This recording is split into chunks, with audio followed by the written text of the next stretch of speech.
Today we will have a very brief discussion on regulation of gene expression in eukaryotes. So the central dogma of molecular biology illustrates how gene expression generates all the proteins in our body.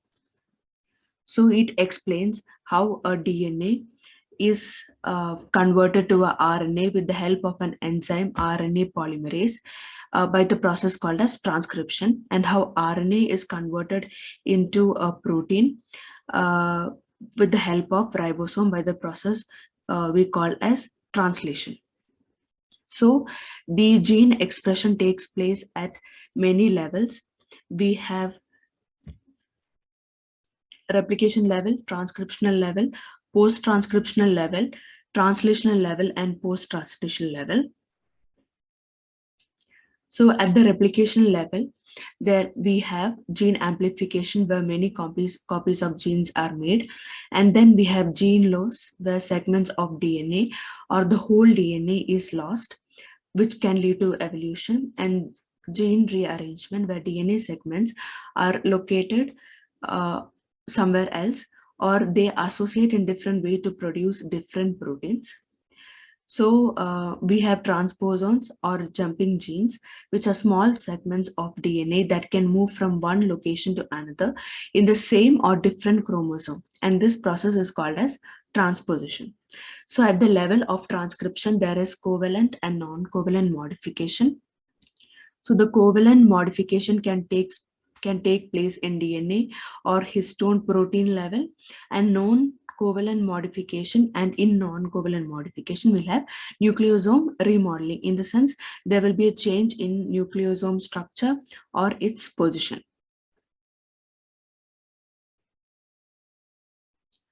So the first one in gene expression is DNA packing in chromosomes. So in order to pack the DNA inside the nucleus, the DNA binds around the histone proteins. Now histone proteins are positively charged and they contain lysine and arginine, and we know that DNA are negatively charged, so that they have an attraction between them, and DNA will bind around the histone and form a structure which we call as nucleosome, which will bind to form a bigger helix, and then it'll again fold to form loops and folds and form the final structure that we call as a chromosome. And DNA packing will prevent RNA polymerase from binding to it.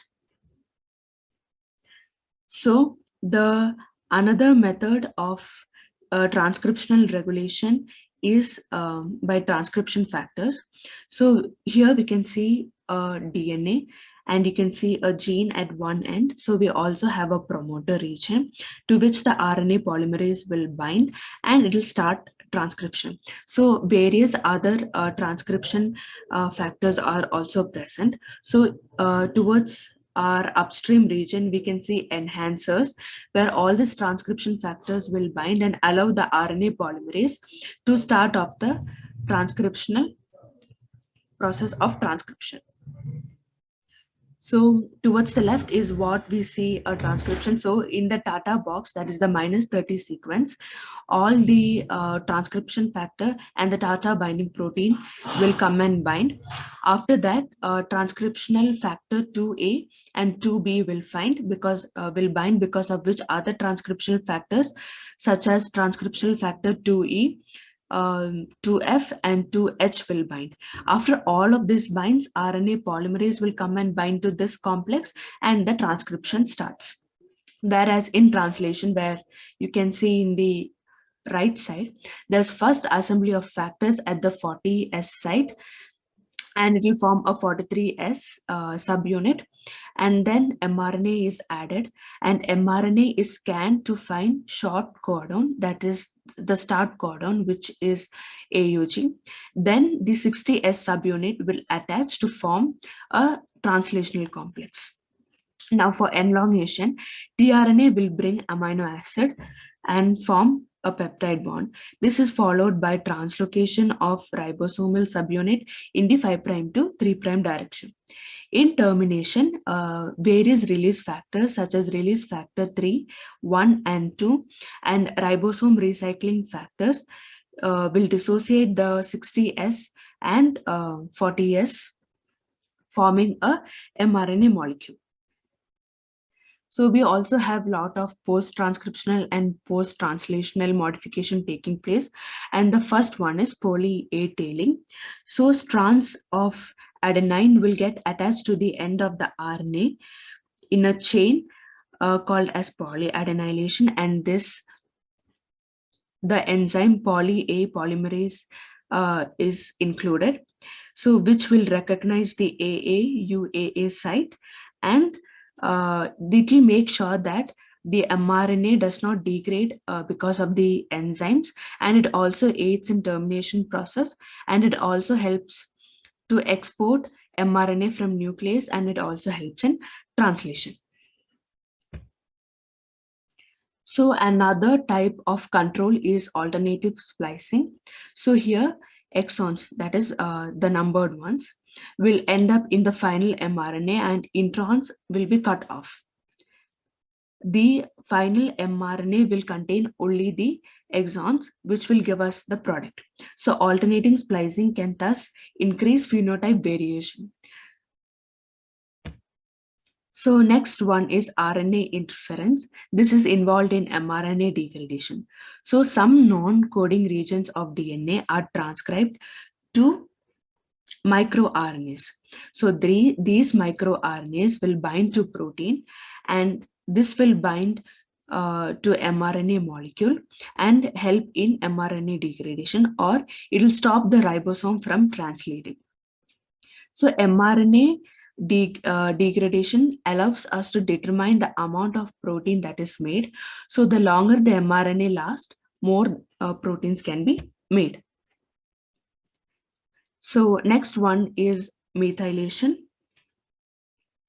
So methylation takes place at the CpG site. So C will stand for cytosine, P stands for phosphodiester bond, and G will stand for guanosine. So at the 5' position of the cytosine, the methyl will attach itself to form 5-methyl cytosine. This is a reversible reaction where histone methyl transferase enzyme is involved. So if DNA will get hypermethylated, then the transcription will stop. And if it gets hypomethylated, the transcription becomes active. So during methylation, the transcription factor will not bind, and the initiation will take place. So at methyl cytosine guanine, there at this location, methyl cytosine guanine binding domain will come and occupy the site. And we have two kinds of methylation, that is maintenance methylation. So for example, if we have two strands where only one strand is methylated and the other one is unmethylated, it will restore the situation. And then we have de novo methylation, where the methyl group will attach where it was not required, and it will activate the transcription. So if methylation takes place, or if it takes place in 4th and 36th position of lysine, then transcription will become active. And if it attaches in 9th and 27th position of lysine, then the transcription becomes inactive. In histone modification, we have acetylation, that is addition of acetyl group on lysine. It is also a reversible process. So the acetylation enzyme is histone acetylase, and the deacetylation enzyme is histone deacetylase. So acetyl group will attach and remove the positive charge of histone, and because of this, the interaction between the DNA and the histone is disturbed, and nucleosome structure will change. This will then open the chromatin structure and makes the transcriptional site active.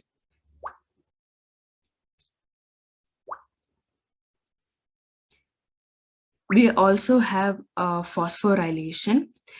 This is also a reversible reaction where phosphorylation um, uh, takes place with the help of the enzyme kinase, and dephosphorylation takes place with the help of the enzyme phosphatase, where the phosphate group is provided by the ATP molecule, and this process takes place within the mitochondria.